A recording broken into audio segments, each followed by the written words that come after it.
Welcome to Stuff You Missed in History Class from HowStuffWorks.com.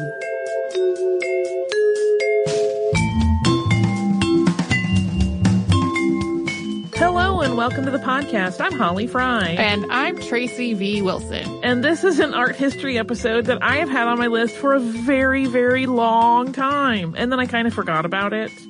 That never happens to me ever. I'm kidding. It happens to me all the time. The list is really long, and Tracy has referenced our 1,000-item list that we have before, but I also just have a separate list that I keep on my phone of things that come up when I'm going about my day in my life. Yeah, and then I go back to that sometimes. Yeah, even my short list, in quotes, is 50 things, which is all of my episodes for a year. Yeah. So, Giorgio Vasari was on that list for me for a long time, and then I kind of, it just got sent to the side part of my brain that doesn't really actively think about things. And then I went to the really astonishingly beautiful Michelangelo exhibit that recently closed at the Met, and Vasari comes up in it.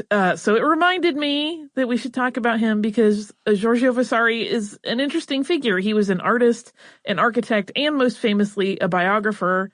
I feel like we should mention that this is definitely not an exhaustive biography of Vasari that we're doing, in part because he worked on so many different things, and in part because a couple of his works really have some interesting modern-day follow-ups that really, really intrigue me and that I wanted to talk about. So I want to include those for context when we start talking about the 20th and 21st century developments around them.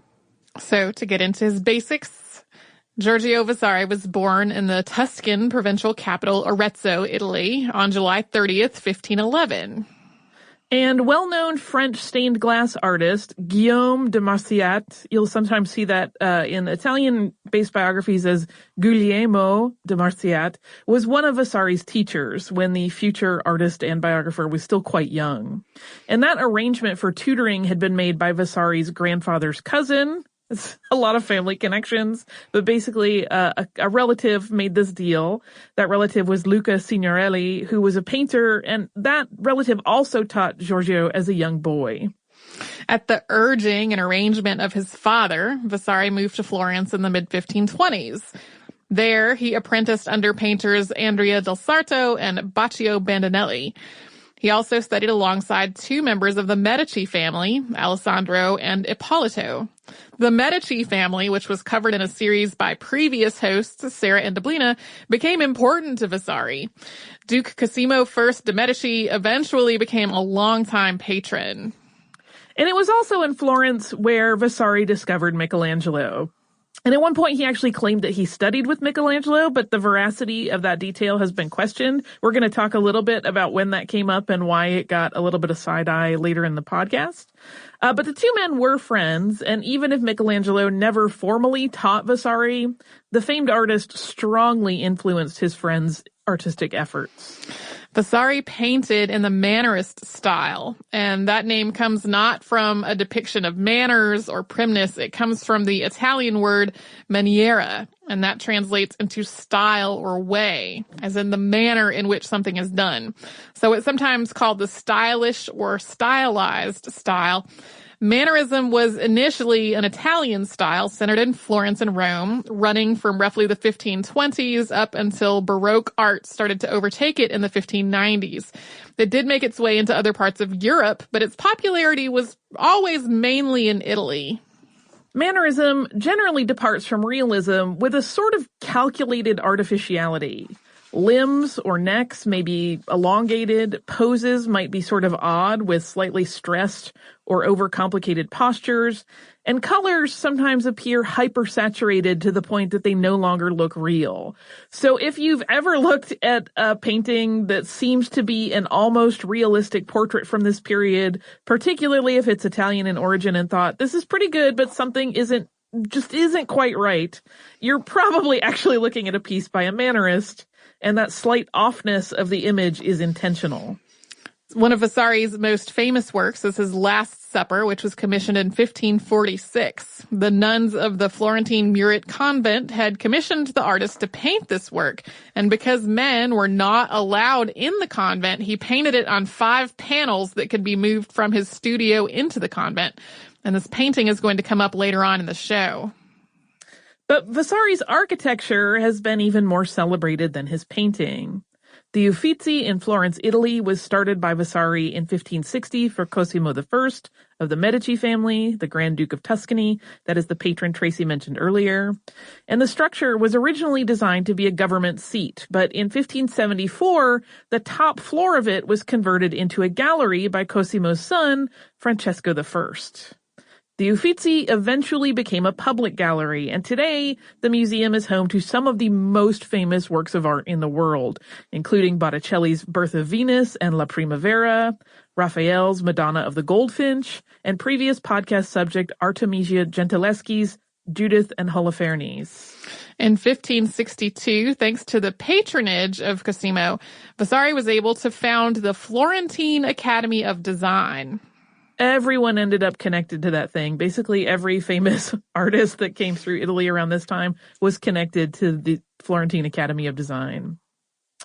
Also, for Duke Cosimo I, Vasari remodeled the Palazzo Vecchio and updated its interiors with art. In 1564, he also built what's known as the Vasari Corridor, and this is a passageway that goes through the center of the city, and it enabled the Medicis to move from the Palazzo Vecchio to the residences at Palazzo Pitti without having to mingle with the public. One of the pieces of art in the Palazzo Vecchio that was done by Vasari is a fresco. It's titled The Battle of Marciano. This fresco is in what's known as the Hall of 500, which got its name from the 500 members of the Grand Council of Florence. It is a massive, massive piece. It's also one of many pieces that Vasari, along with his team of assistants, produced for the Palazzo Vecchio. But that particular painting is going to come up again later on in this show.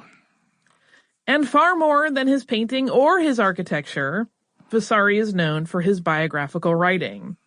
His book, Lives of the Most Eminent Painters, Sculptors, and Architects, is a massive, multi-volume effort that's considered the beginning of art history writing. The book, first published in 1550, covers a roughly 300-year span from the 13th century up to Vasari's contemporaries in the 1500s. And in addition to biographies, the book contains additional essays about the progression of art through 3 periods of development that Vasari identified. Those 3 periods were classical antiquity, the Dark Ages, and the Renaissance.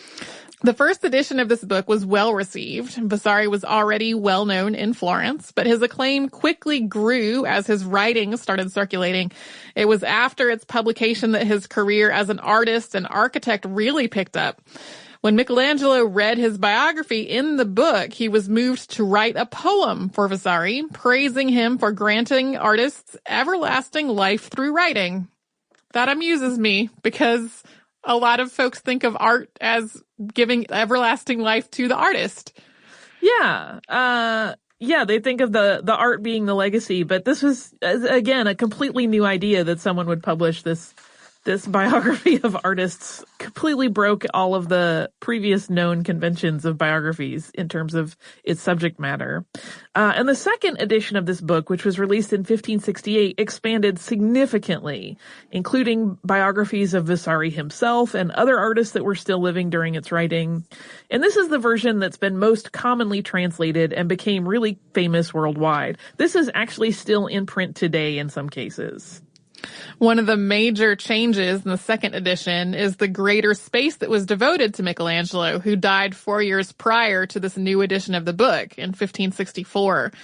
Vasari added information about the work Michelangelo created in the time between 1550 and his death, and it describes the lavish funeral arrangements that Vasari, along with members of the Florentine Academy of Design, had staged. Incidentally, Michelangelo was not a fan of spectacle of that nature and probably would have been horrified by this regal memorial. It's also in this edition that Vasari first claimed, at least in writing, to have studied under Michelangelo. Yeah, the fact that he didn't claim it until after Michelangelo had died made people kind of go, come on, really? And here is the problem with Vasari's biographical writing. He was not particularly obsessive about ensuring all of it was factual. And he was a little bit gossipy. And he prioritized making things exciting for the reader over telling the strict truth. We'll talk about how he handled some of the criticism of his work in just a moment, but first we will pause for a little sponsor break.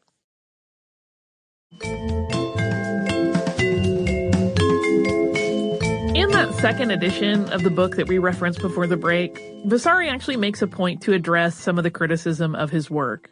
In one section, he writes in defense of his verbose prose, quote, "If it has seemed to some of you that on occasion I have been rather long-winded and somewhat prolix in my writing, having desired as far as possible to be clear and to state matters for others, so that things which are not understood or which I have not known how to say at first would at any rate be obvious. And if something said in one place is sometimes repeated in another, there are two reasons for this. First, because the material treated required it. And second, because during the time I rewrote this work and had it reprinted, I was interrupted on more than one occasion, not simply for days, but for months in my writing, either by travel or by an excessive number of tasks, paintings, plans, and building projects. And under such circumstances, it is, in my opinion, and I freely admit it, almost impossible to avoid errors."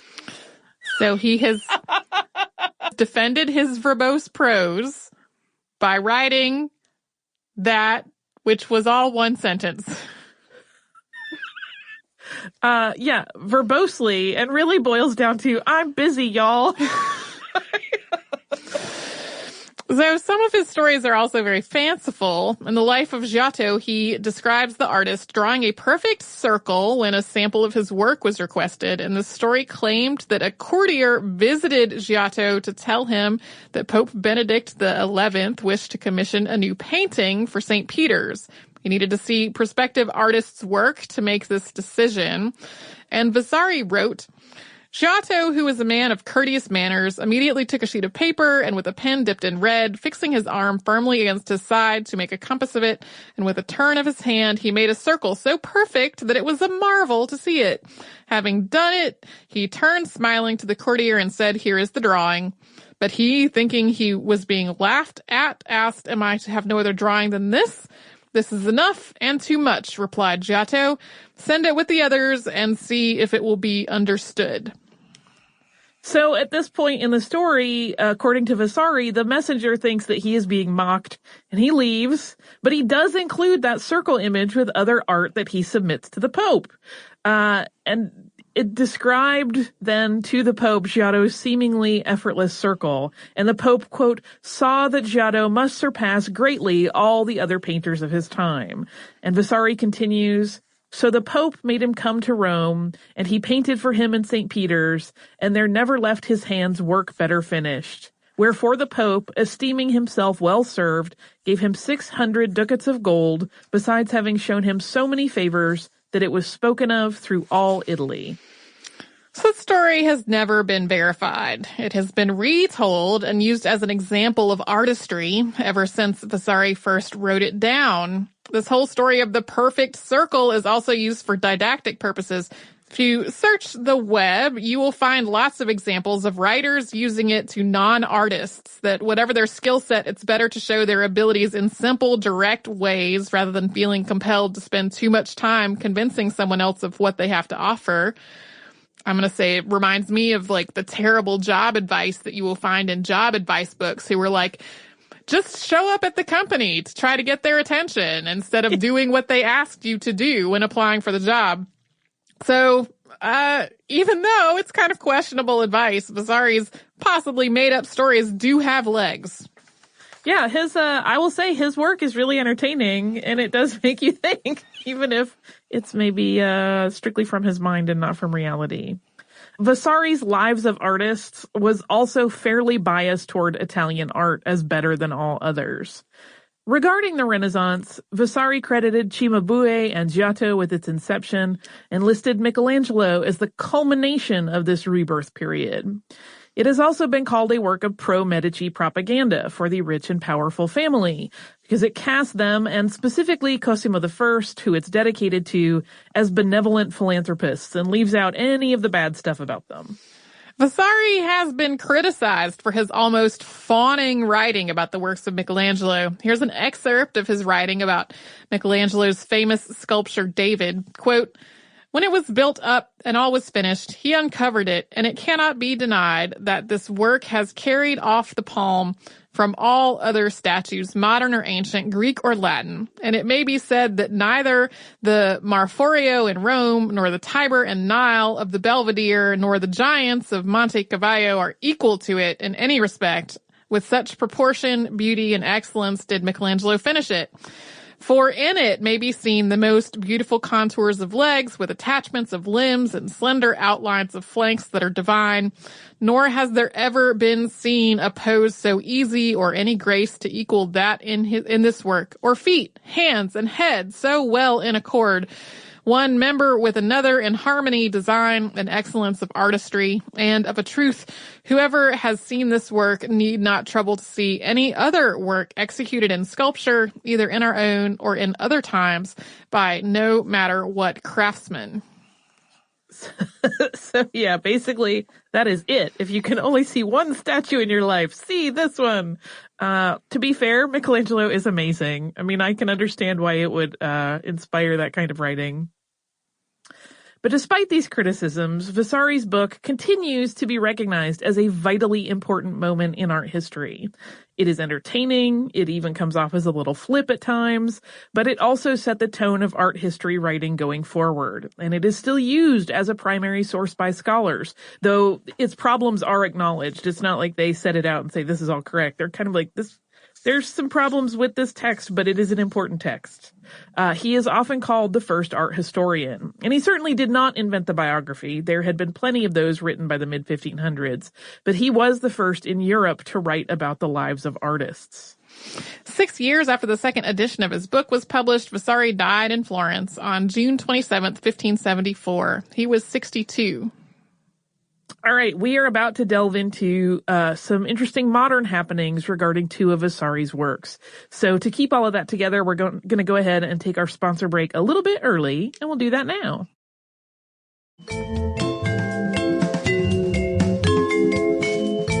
Two important pieces of Vasari history are actually fairly recent developments. The first is tied to that painting that we mentioned in the Hall of 500, the Battle of Marciano. It is possible that this painting is actually hiding a lost work of Leonardo da Vinci's titled The Battle of Anghiari. First, here's the story on da Vinci's painting. In 1504, Leonardo da Vinci was commissioned by a statesman named Piero Soderini to paint a battle from 1440 featuring an army from Milan being defeated by Italian forces in Tuscany. Leonardo da Vinci took the commission, but the painting, which was done using a new oil technique that he wanted to try, was not ever finished. Allegedly, the paint was just too thick, and it started to slide and drip down the wall before it could dry. After a number of efforts were made to save the work, da Vinci determined that it was a lost cause. Coincidentally, another fresco on the opposite wall, started by Michelangelo, also went unfinished. In the case of Michelangelo's project, he was called away to work on one of his most famous efforts, the tomb of Pope Julius II. Both of these unfinished works remained in their abandoned state for decades. When Cosimo I decided to renovate the Palazzo Vecchio, both pieces were believed to have been destroyed to make way for new art by Vasari and his team. Art historians have wondered for years about this lost da Vinci painting and whether it still existed somewhere. In the 1970s, one researcher, Maurizio Serratini from the University of California, San Diego, thought he found a clue when he noticed a green banner in Vasari's painting with the words Cerca Trova painted on it. That meant seek and find. So this was perceived to be a clue left behind by Vasari, and a team eventually was granted permission to use high-frequency radar to scan the room, and they found that there was a hollow space behind Vasari's painting Battle of Marciano. The next step, and all of this was playing out very slowly over years and years, was to drill a series of tiny holes in the Vasari work to send a camera into the wall and see if they could find evidence of this lost painting. And that is where things got really hairy. There was a very vocal resistance to the plan in the art history community. After all, it was going to be putting little holes in a known piece of historically significant art in the hopes of finding an even more significant piece underneath it, maybe. And at some point in this back and forth, it was agreed in 2011 that the team could proceed with their plan to run a tiny camera through the front of Vasari's painting. But they could only run it through existing cracks or drill into spaces that had only recently been restored, so that their plan was significantly changed from the 14 spots they had originally planned to drill. And they only had 1 week that they were allowed to do this research. Video captured masonry work and possible brush strokes on a surface, and a sample of grit captured from the shallow void behind the Vasari showed some evidence of black pigment when it was tested, which made it seem like the team was really onto something. But before you get really invested, that's sort of where the story ends. 150 art historians from museums and galleries around the world put together a petition to stop this project. An investigation was opened by the Florence magistrates. The search for the painting, which was part of a project that National Geographic was filming for a show, was halted completely in the fall of 2012.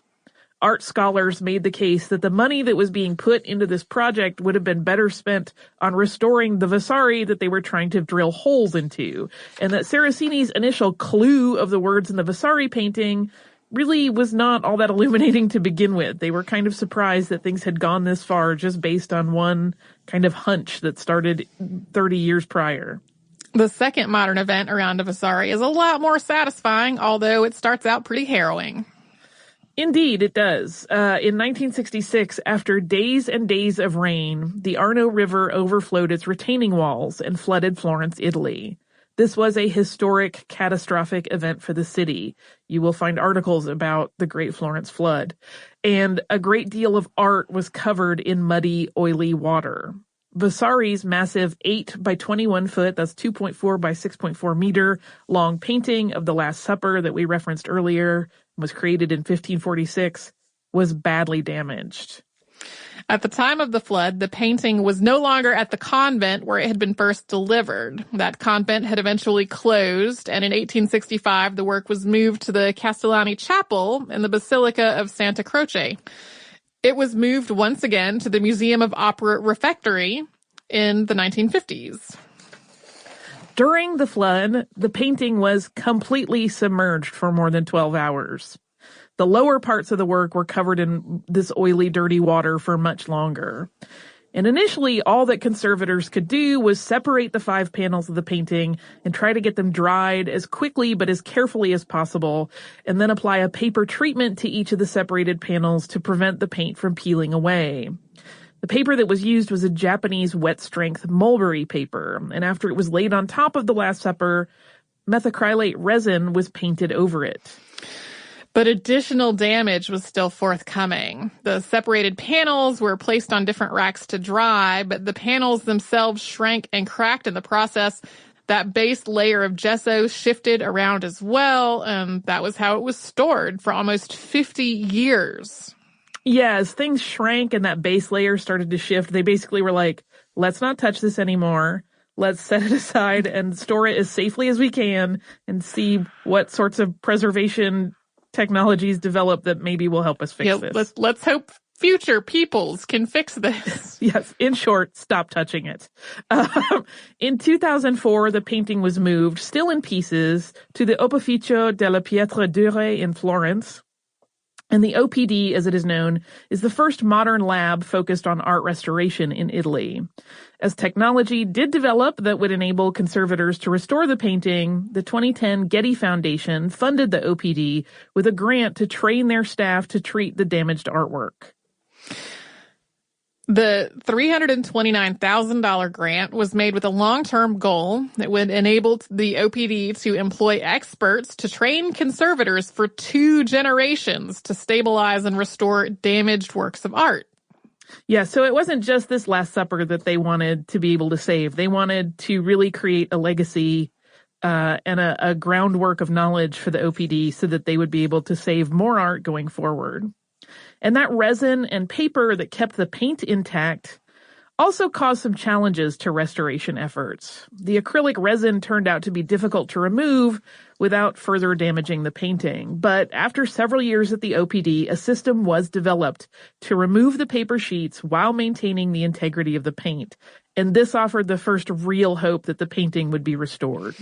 The Getty Foundation described the work on The Last Supper this way, quote, "Together the team developed a conservation solution based on the support system originally devised by Vasari himself, which has stabilized the painting while also allowing the wooden panels to move naturally with standard temperature and humidity fluctuations. The team was also able to recover an unanticipated amount of the original painted surface, revealing the artist's hand in surprising detail." That shrinkage that had taken place after the floodwater dried out was slowly reversed by expanding the panels with these tiny poplar wood pieces that would be inserted into slits in the back side of the panels. Another grant provided by Prada in 2014 paid for the cost of very meticulously smoothing out and restoring the paint on the face of the painting. On the 50th anniversary of the flood, November 4th, 2016, Vasari's Last Supper was once again viewable to the public for the very first time. Yeah, so that is a nice way, I think, to end it, with a piece of art being saved so that we can all appreciate Vasari's work forever, hopefully. Oh, yay. And it's interesting that painting was what he was maybe least lauded for, but we have painting as well as his architecture still stands, certainly, and his book has been published and published over and over. So we have a lot of Vasari circulating still in the modern culture, which I love. Do you also have some listener mail for us? I sure do. This one is by our listener, Krista. She wrote us kind of a lengthy letter, so I'm not going to read the whole thing. I'm going to read kind of an excerpt. She says, "Hi, I wanted to write in for quite a while to convey my appreciation, but I never had any type of meaningful connection to a covered topic worth communicating until your recent podcast on Mary Breckinridge.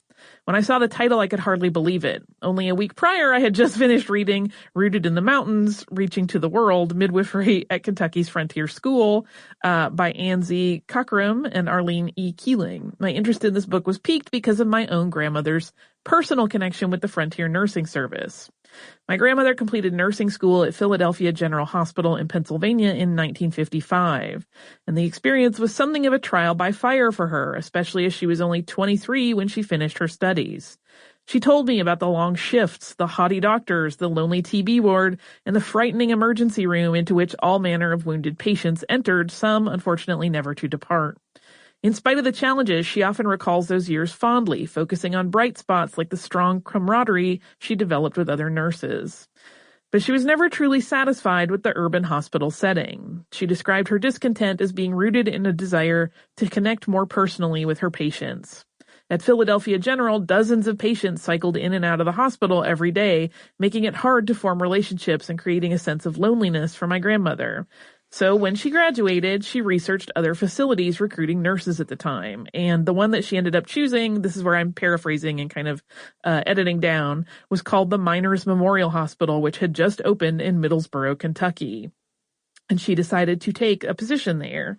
And so she moved there with all of her worldly possessions just in her car, and eventually set up a life in this hospital. She had been afraid that she might make the wrong decision, Krista writes. The hospital was specifically built to serve the miners of the area, but despite the impeccable facilities, state-of-the-art technology, and brand new equipment, initially the hospital remained empty. Puzzled, my grandmother later learned that many of the Little Mountain women, that's a quote, did not want their husbands undressing and being in their thinking indecent around the young female nurses. They were frightened of the fast city nurses being in close proximity to their exposed menfolk.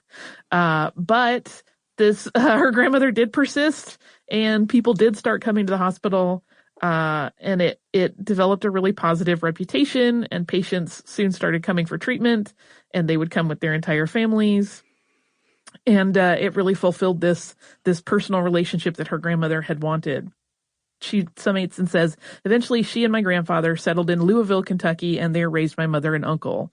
Louisville was my childhood home, and I have grown into a proud Kentuckian. Therefore, in honor of my family's roots, I have decided to send a taste of Kentucky to you both as a thank you for all the amazing work you've done. Please enjoy the local goodies from my part of the world. They all originate from businesses located in central Kentucky. Later this week, Tracy is going to be in the office, and she will see this immense box of delicious treats. Oh my goodness. So Krista, thank you, one, for sharing your grandmother's personal story with us. We always say how much we love when people have a personal connection to the history we talk about. And two, thank you for the astonishing and very weighty box of goodies that you sent. It was really far too generous, so we appreciate it. If you would like to write to us, you can do so at historypodcast@howstuffworks.com. You can also find us across the spectrum of social media as Missed in History. MissedInHistory.com is also our website address. You can come there, find every episode of the show that has ever existed. You can also find show notes for any of the episodes that Tracy and I have worked on. You may also find occasional other goodies here and there, so come and visit us at MissedInHistory.com.